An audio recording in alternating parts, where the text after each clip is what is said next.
दोस्तों, आज की कहानी है ननद जी आप इतने कामचोर क्यों हो। दोस्तों, कहानी शुरू करने से पहले अगर आपने हमारे चैनल को सब्सक्राइब नहीं किया है तो सब्सक्राइब कर लीजिए ताकि आपके पास पहुंचे हर नया वीडियो।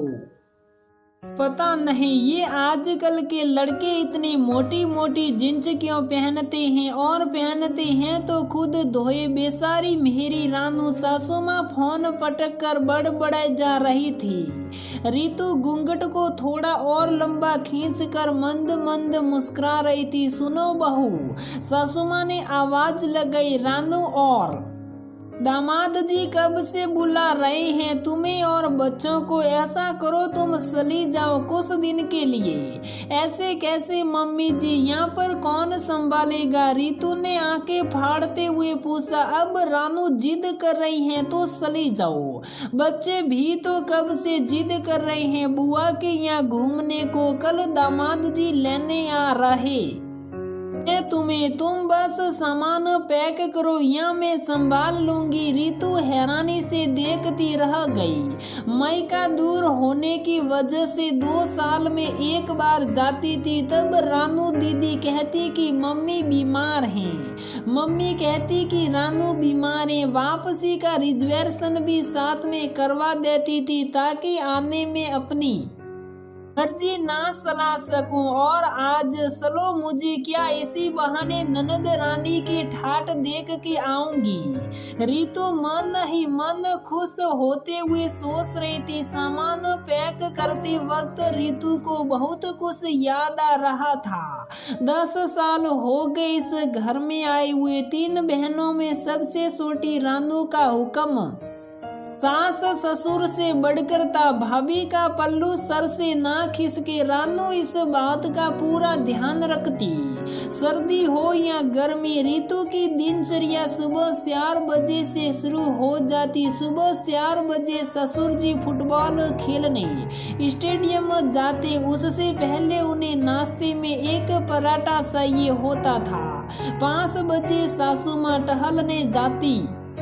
अब उनकी चाय घड़ी में देख के ठीक सुबह 8 बजे रानू दीदी को खिचड़ी का नाश्ता, और अगर गलती से नाश्ता मिलने में देर हो जाए तो रानू दीदी का गुस्सा 7वें आसमान पर चढ़ जाता। फिर बच्चे हुए तो दोनों बच्चों के स्कूल की तैयारी, पति देव को सुबह काम पर भेजने की सारी तैयारी, सबकी पसंद अलग अलग नाश्ता भी और खाना भी। कोई भी सदस्य घर के किसी भी कोने में हो, गरम रोटी ही उसकी थाली में पहुंचनी चाहिए। पैरदान से लेकर पर्दे, बेडशीट, सब कुछ हाथ से साफ करना। वो तो भला हो बड़ी दीदियों का जो रितु को अस्थमा की शिकायत होने पर लड़ झगड़ कर बर्तन साफ करने वाली लगवा गई, और वॉशिंग मशीन भी जबरदस्ती खरीदवा दी। लेकिन रानू के ताने हमेशा बने रहते। भाभी का काम मुझे बिल्कुल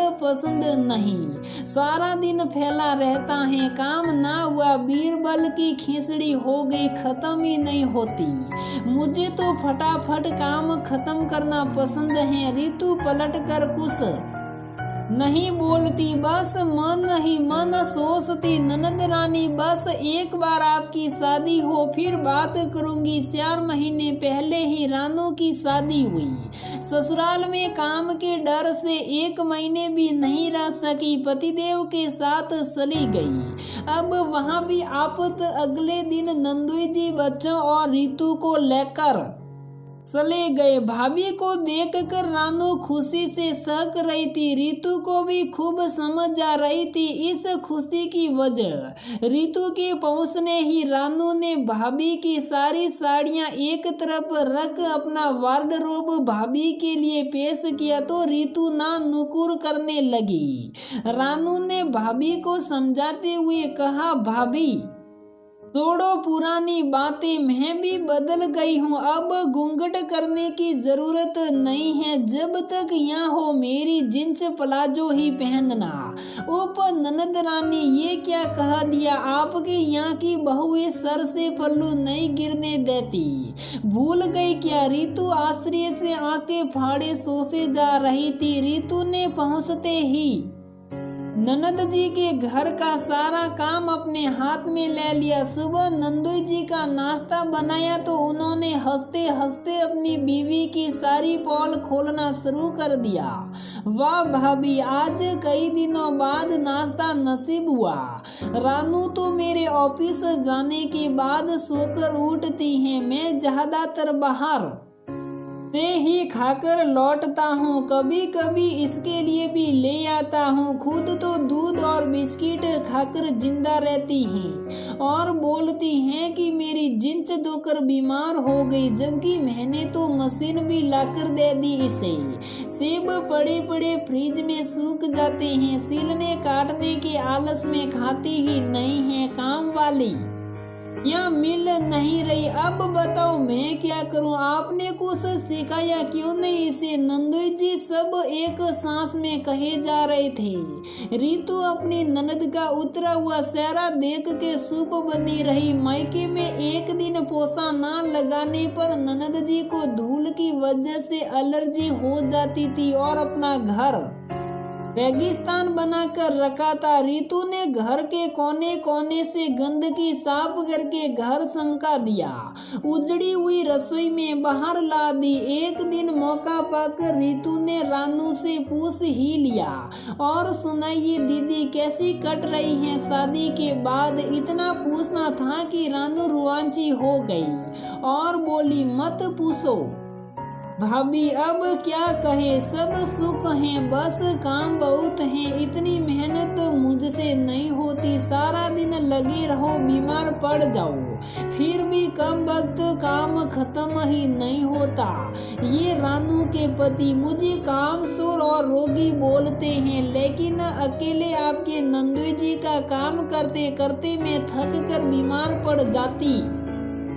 आपने कितनी मेहनत करके ये घर चमका दिया, कुछ दिन बाद फिर पहले जैसा हो जाएगा, मैं क्या करूँ?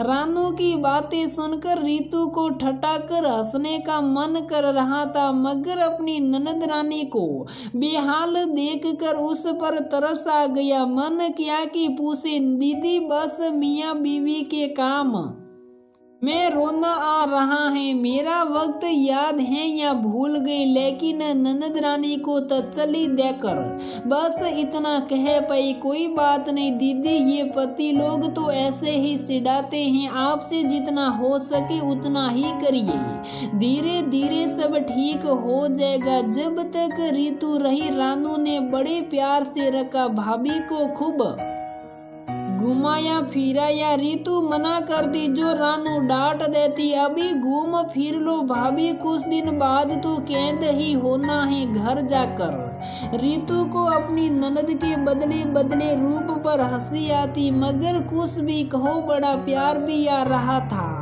और फिर रितु की वापसी का दिन भी आ गया। रानू के ना चाहते हुए भी रितु को लौटना ही था। रितु के गले लगकर रानू खूब रोई, मानो अपनी बहन को विदा कर रही हो। रितु भी भावुक हो गई, उसने नंदुई के पैर छूकर उनसे विदा लेते हुए विनती की, जीजा जी हमारी दीदी सबसे छोटी हैं, इसलिए हमेशा सबकी लड़ेती रही हैं, ज्यादा काम नहीं करने दिया गया उन्हें, आप भी उन्हें प्यार से रखना, धीरे धीरे वह सब सीख जाएगी। इतना कहकर रितु ने सबसे विदा ली, इसी उम्मीद में कि अब शायद ननद जी को मेरी बीरबल की खिचड़ी समझ में आ जाएगी। दोस्तों, अगर कोई हमें एक गिलास पानी भी देता है तो हमें उसका एहसान मानना चाहिए, क्योंकि ना जाने उस समय सामने वाला शारीरिक या मानसिक रूप से किस अवस्था में हो जिसका हमें अंदाजा भी ना हो,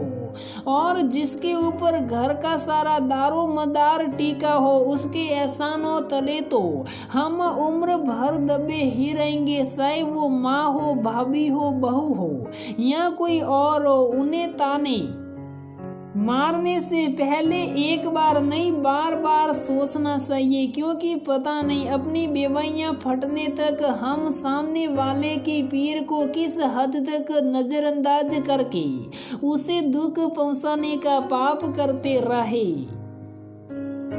तो दोस्तों, हमारी ये कहानी यहीं पर समाप्त होती है। अगर आपको हमारी ये कहानी पसंद आती है तो वीडियो को लाइक करें, शेयर करें और हमारे चैनल को सब्सक्राइब ज़रूर करें।